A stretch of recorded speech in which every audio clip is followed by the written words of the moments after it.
The night the water chose my house starts with a truth I wish I'd never learned: disaster doesn't knock, it seeps in. I was standing in my basement at 2 in the morning, holding a flashlight that shook in my hand, when the first surge of muddy water curled across the concrete like a living thing.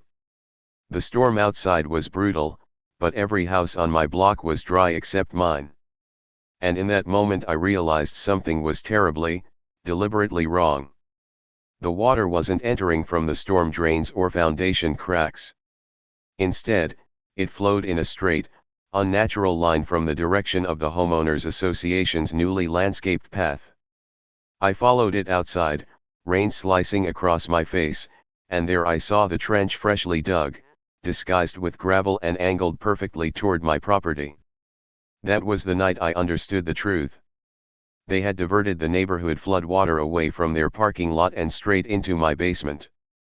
I felt anger, fear, and a cold determination rising beneath the roar of the storm. This wasn't an accident. It was a decision. And I was going to make them answer for it. But first, I had to survive the flood.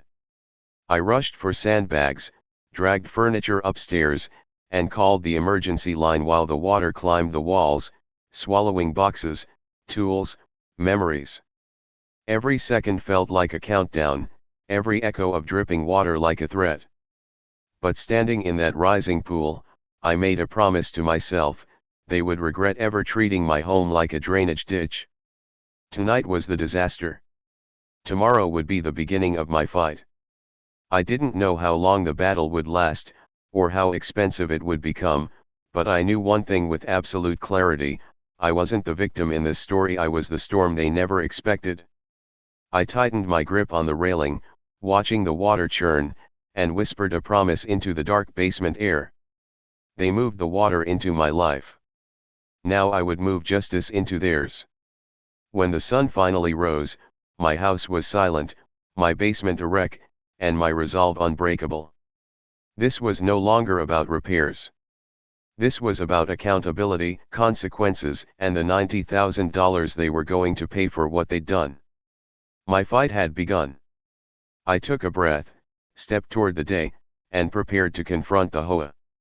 I knew the road ahead would twist through meetings, denials, and carefully crafted lies, but I was ready to document every minute, every signature, every careless word they spoke while pretending nothing had happened.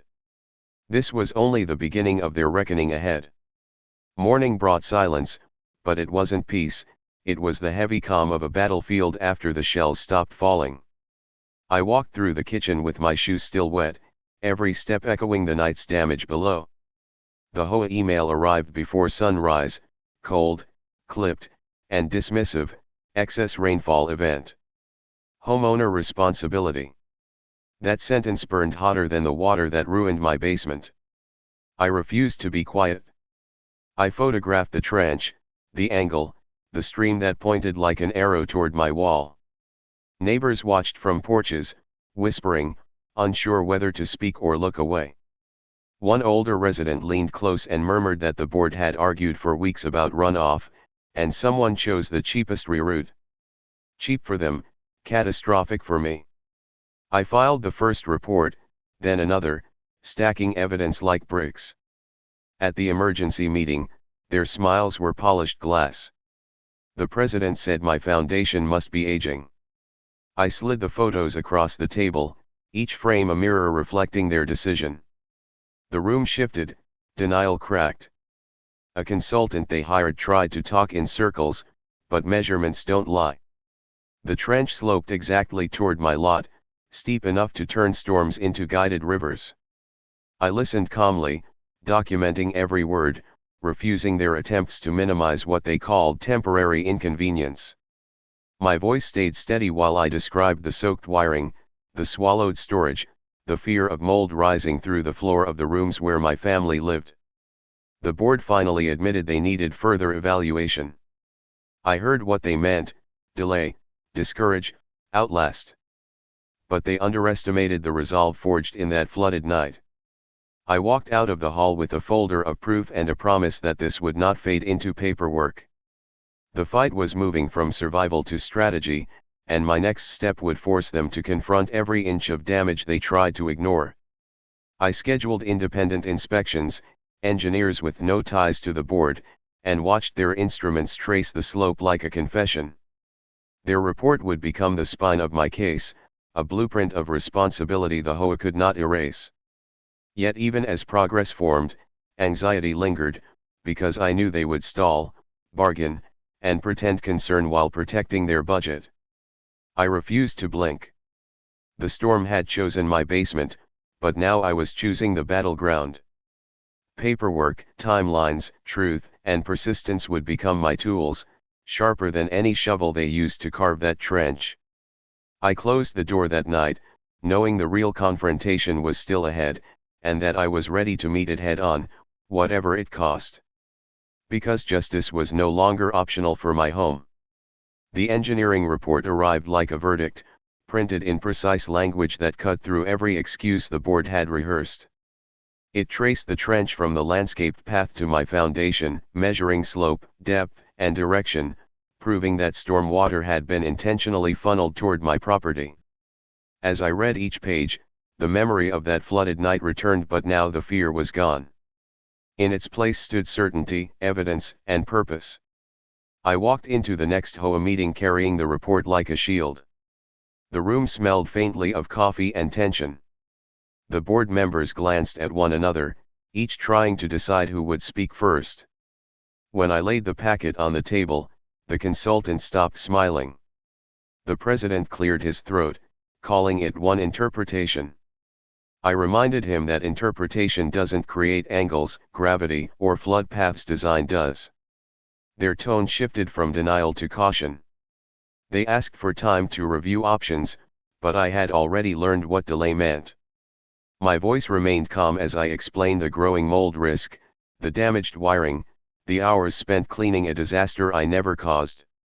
Every word was steady, measured, and deliberate. I wasn't pleading for help. I was stating responsibility. A board member whispered that the drainage project would be expensive. I answered that my family's safety was priceless. Silence spread across the conference table like a shadow.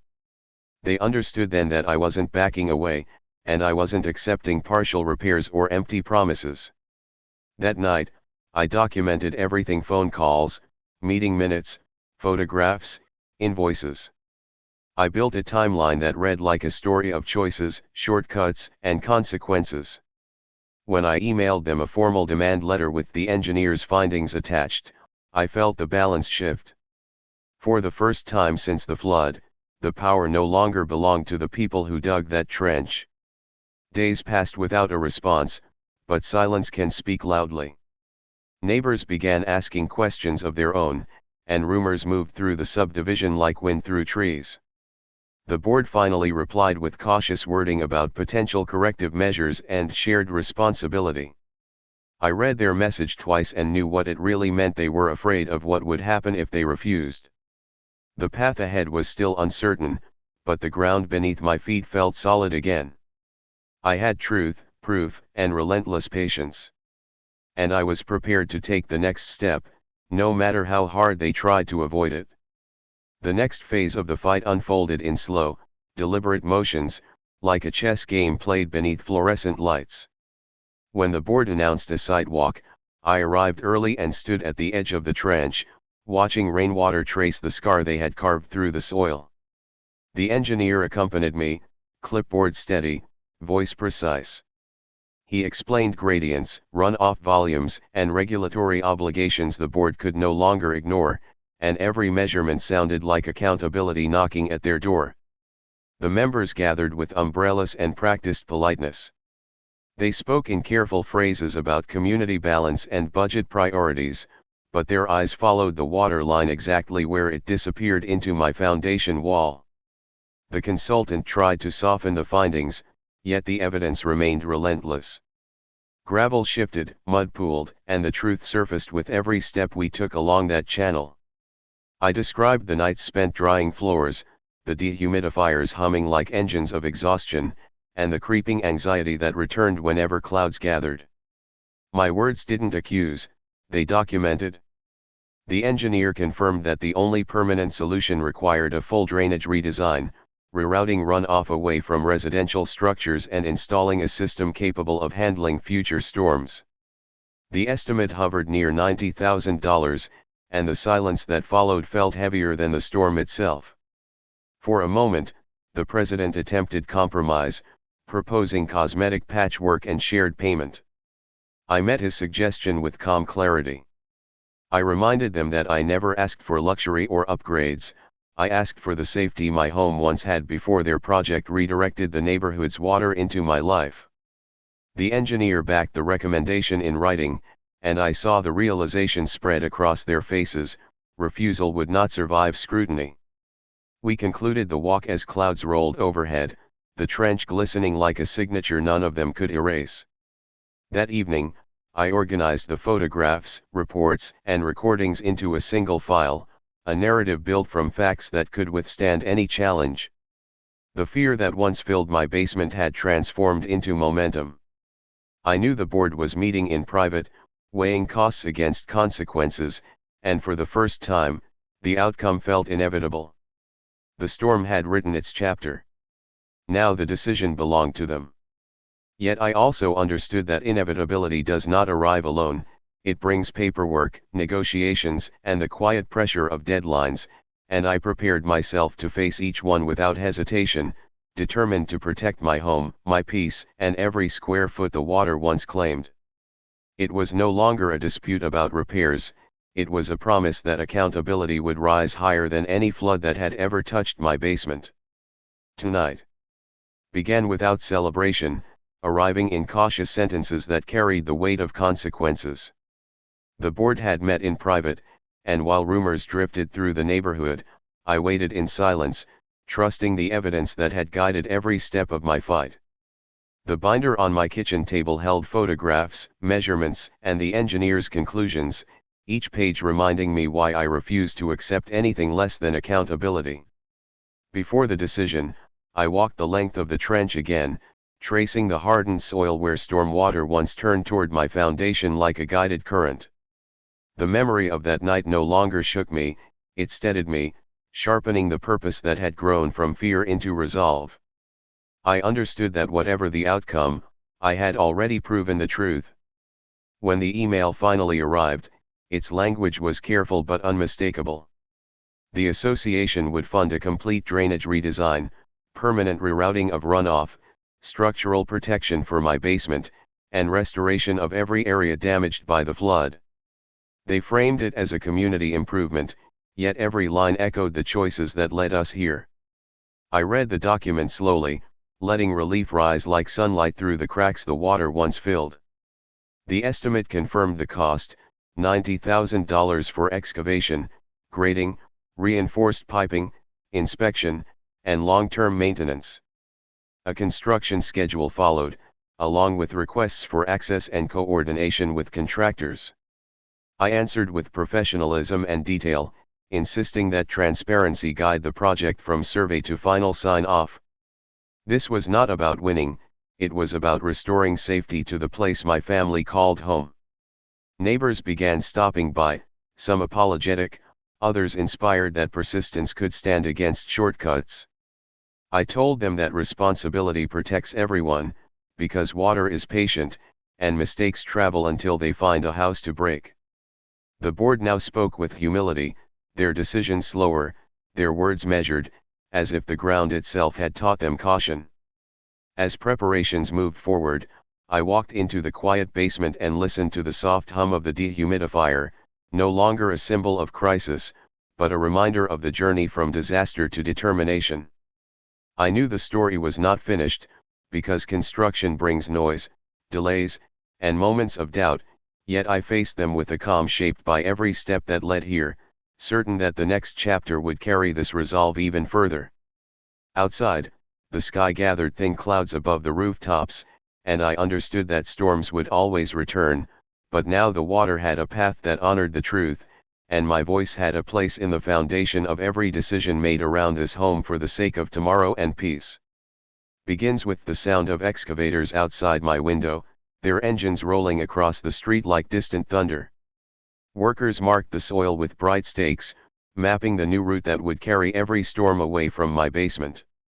I stood beside the engineer, listening as he described gradients, depths, and safeguards designed to keep the ground stable even when rain returned in violent waves.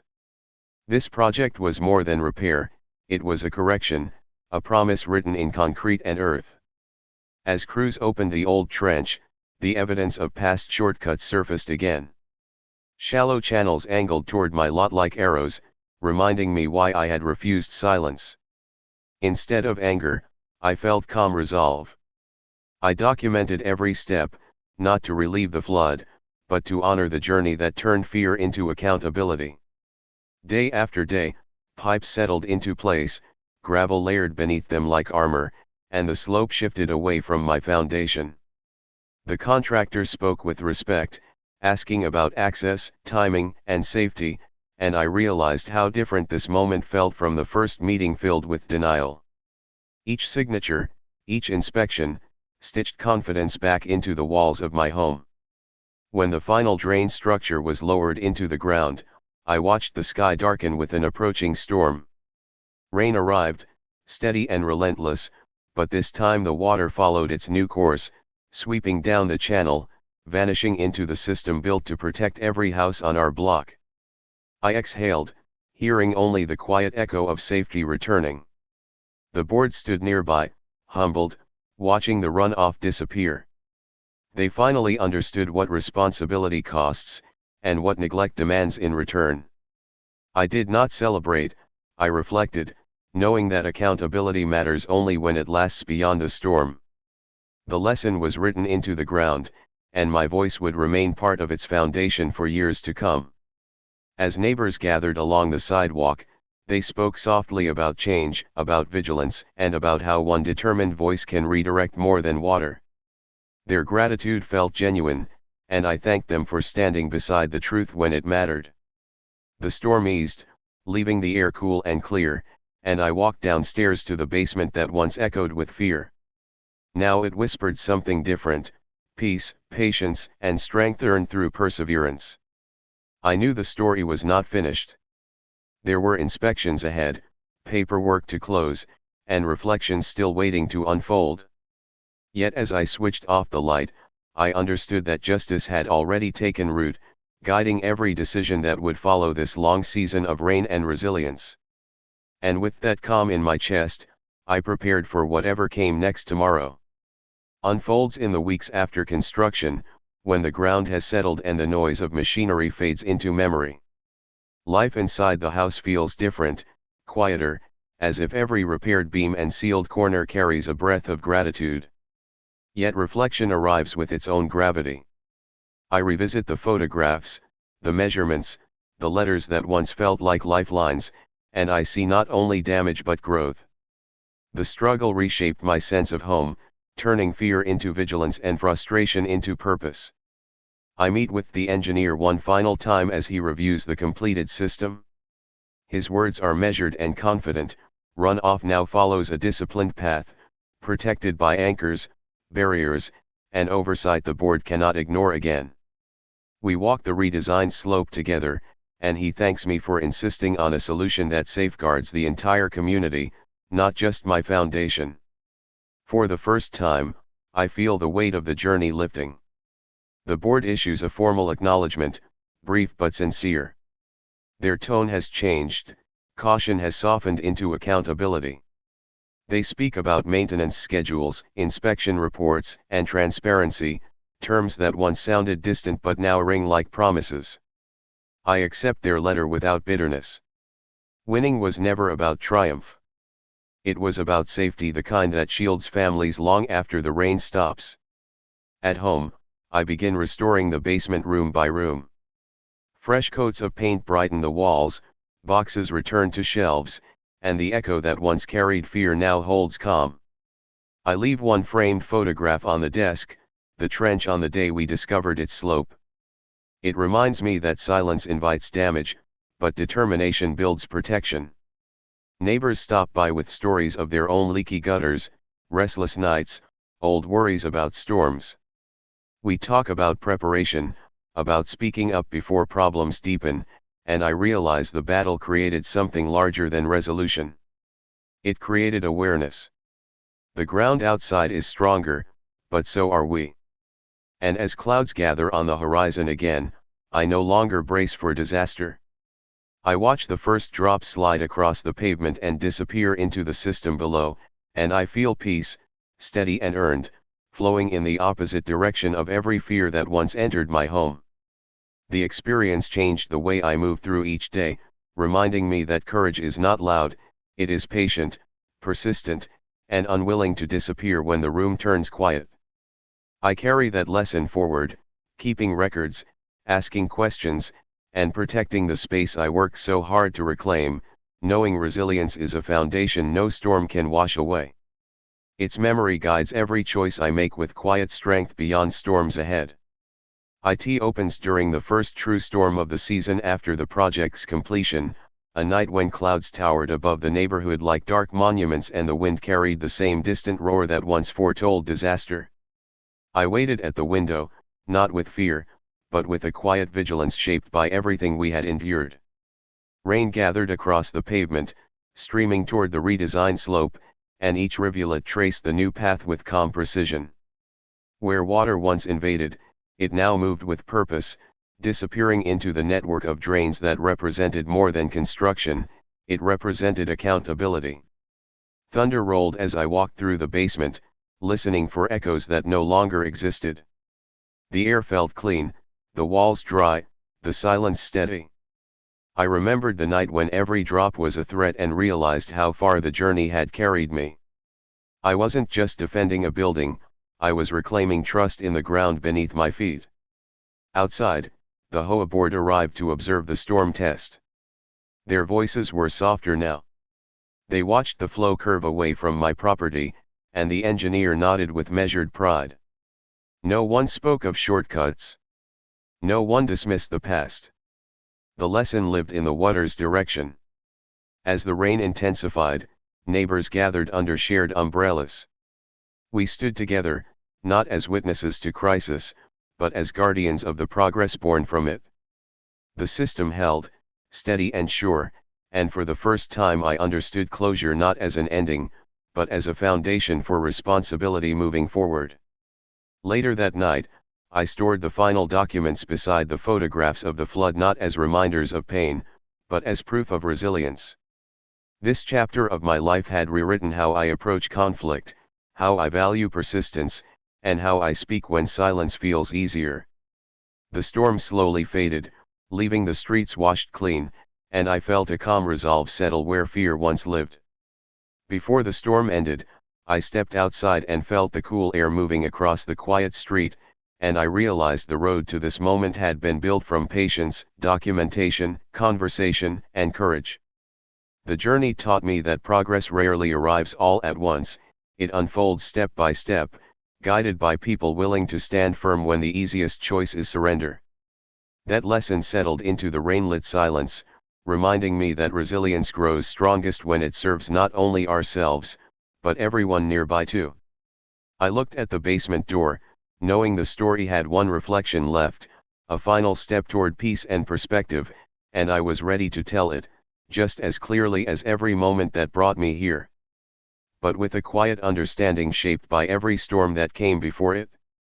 In the weeks after that final rain, I walked the neighborhood at dusk, seeing the drainage lines curve like careful handwriting across the earth. The system no longer felt like a project, it felt like a promise, one that carried responsibility through every pipe and every stone. I realized that the true transformation had never been only in the soil, it was in the people who chose to face what they once avoided. Neighbors stopped me on evening walks, sharing how the project changed the way they viewed storms. Some spoke about the night my basement flooded, and how silence had felt safer than involvement. Now, they understood that accountability belongs to everyone, and that a community grows stronger when it protects the least expected corner of a street. Their words didn't erase the damage, but they helped reshape its meaning, turning memory into guidance instead of fear. I began keeping a folder labeled preparedness, filled with maintenance reminders, inspection notes, and lessons written in my own handwriting. It wasn't paranoia, it was stewardship, a commitment to speak early and listen longer than frustration would prefer. The HOA requested my perspective for future projects, and I agreed only on one condition, that transparency remain as permanent as the new drainage system in the ground. They accepted, and I felt something I had not expected: trust, cautious yet real, returning step by step. On a clear afternoon, I stood beside the basement door, hearing nothing but the gentle hum of peace where chaos had once echoed. I thought about the night when water crept across the floor, and how that moment had forced me to choose between resignation and resolve. I chose resolve, and it carried me here, to a home rebuilt not only with repairs, but with courage that will endure long after every storm has passed. I share this story not as a warning alone, but as an invitation to anyone standing in their own rising water: speak, document, persist, and trust that truth can carve a safer path through even the heaviest rain. In the end, justice did not roar, it arrived patiently, like water flowing the right way at last. That understanding became the quiet strength I carry forward, reminding me that resilience is built one decision at a time, and that even the smallest stand can redirect the course of a neighborhood's future. With gratitude for the journey, I turn the page knowing my home is finally protected, and my voice will remain ready should the storms ever return again someday.